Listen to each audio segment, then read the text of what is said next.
BTVಯ assistant editor Shilpa Gowda ಇಡೀ ಹಗರಣವನ್ನ ಬಿಚ್ಚಿಟ್ಟಿದ್ರು. ಆ ಸುದ್ದಿ ಸ್ಫೋಟವನ್ನ ಒಂದ್ಸಲ ನೋಡ್ಕೊಂಬನ್ನಿ. 100 ಕೋಟಿ ಕೊಡ್ತಾ ಇದೆ ಬೌರಿಂಗ್ ಕ್ಲಬ್. 24 ಎಕರೆ ಜಮೀನ್ ವ್ಯವಹಾರದಲ್ಲಿ ಬೌರಿಂಗ್ 100 ಕೋಟಿ ಲಾಸ್. ಕ್ಲಬ್ನ 100 ಕೋಟಿ ಲಾಸ್ ನಲ್ಲಿ ಲಾಭ ಮಾಡ್ಕೊಳ್ತಿರೋದು ಯಾರು? ಆಡಳಿತ ಮಂಡಳಿಯ ಅಧ್ಯಕ್ಷರು, ಕೆಲ ಸದಸ್ಯರ ಮೇಲೆ ಅನುಮಾನದ ಕಣ್ಣು. ಸಹಕಾರಿ ಸಂಘಗಳ ರಿಜಿಸ್ಟರ್ಗೆ ದೂರು ಕೊಟ್ಟ ಕ್ಲಬ್ ಸದಸ್ಯರು ಕ್ಲಬ್ನ ಸರ್ವ ಸದಸ್ಯರ ಸಭೆಯಲ್ಲಿ ಮಂಡಿಸಿದೆ ಜಮೀನು ಖರೀದಿ. ಯಾವುದೇ ಪೂರ್ವಾನುಮತಿ ಪಡೆಯದೆ 10 ಕೋಟಿ ಅಡ್ವಾನ್ಸ್ ಪಾವತಿ. ಜೂನ್ 6ರಂದು ವಾರ್ಷಿಕ ಸಭೆ ಕರೆದಿರುವ ಆಡಳಿತ ಮಂಡಳಿ ಈ ಸಭೆಯಲ್ಲಿ ಕದ್ದು ಮುಚ್ಚಿ ಅನುಮೋದನೆ ಪಡೆಯಲು ಸಂಚು.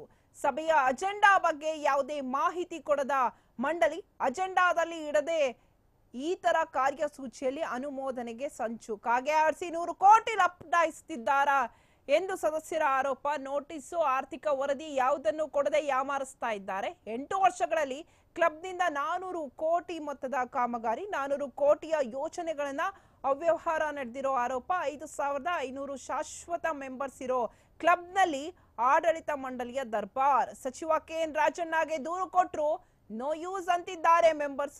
ಅಕ್ರಮಗಳ ಬಗ್ಗೆ ಪ್ರಶ್ನಿಸಿದ್ರೆ ಕೆಲವರು ಬೆದರಿಕೆ ಒಡ್ಡಿ ಬಾಯಿ ಮುಚ್ಚಿಸ್ತಾ ಇದ್ದಾರೆ.